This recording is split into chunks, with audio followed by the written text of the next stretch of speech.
anybody like to join me in bed? Anybody? Can I? Yeah. Okay. Make yourself comfortable.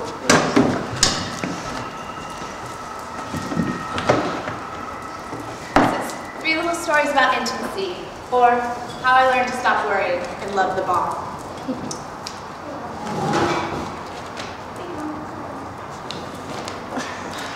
So I've been thinking, and I decided there are 3 different types of intimacy: incidental, romantic, and platonic. I guess my best example of incidental intimacy would be when I used to go to Weight Watchers meetings. It was a group of mostly women from all walks of life. You know, soccer moms, retail girls, a woman who worked at the snack shop at the local courthouse, and me, 16-year-old chubby girl from art school. Lotion? This is a place where all was in the open. Everything was fair game in the war against the last few extra pounds. Everyone does the standard ritualistic secret ceremony presentation of, "Hi, my name is so-and-so, and yesterday I went to a party and I didn't eat cake." Everyone claps. I was always wondering if I was the only one using my real name at the meetings. If I wasn't with my mother, I probably wouldn't have. Why should anyone else? I mean, the point of the secret society thing is that no one knows you're in it. So, what's the point if you walk around town afterwards with a literal badge that says, "Hi, my name's Alice, I go to Weight Watchers"? My second thought of intimacy is the go-to of intimacy stories, the one about a boy.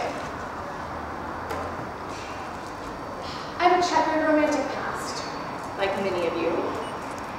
And I have the same problem many girls our age have, falling for the wrong guy. So, I choose to go back to more innocent time in my romantic past. I was 5, he was 6. His name was Ryan. He was my brother's best friend's little brother. We went to the same church. I was the good girl who always put away her blocks, and at least pretended to take a nap. Ryan was a rebel. He threw sand, and one time disappeared from school for hours. Until the teacher found out, he had climbed the fire escape and was on the roof. Yes, this is where my history of bad guys start. Ryan was obsessed with me.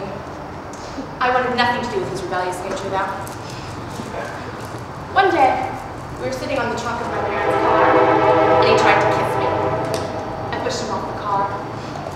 His infatuation ceased there. If only 5-year-old Alice had known what I know now in retrospect, that being the best isn't always the answer, and 19-year-old Ryan is really cute. My final intimate moment is between my cousin and I. Cole and I are very close, but 4 years apart. She's like a sister to me now. Cole and I tell each other everything, but sometimes our most intimate moments are when nothing's said at all. Of course, like most relationships, we have our secrets. The most notable being, of course, that when we used to wash my nanny's hair, my grandmother would pay Cole a quarter and me $1. She still doesn't know. The day of our grandmother's funeral, we both were casually chatty as usual. Before we get to the ceremony, we perused the luncheons, the usual Methodist fare, like casseroles, crudité, and miles of lemon bars. We prayed into the church for the ceremony, and Cole and I silenced. We were split up during the service by my aunt, a really bad amateur opera singer, but we remained in close eye contact for the rest of the ceremony, knowing we were in the serene circus of the funeral together. By the end, my brother had been called by a different name, and my aunt had unfortunately sung, and I had unfortunately laughed because of it. All ending with me alone on the steps of the church in a black fur coat, just like the ones my grandmother used to wear, watching as the pallbearers almost dropped the casket while putting it in the hearse. I immediately put on my sunglasses, hoping to undo what I had just seen, and scanned the steps for Cole.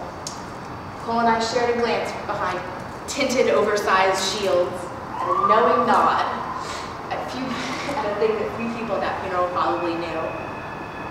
It was best that my very proper Southern grandmother was dead, because if she'd seen that, she would have just died.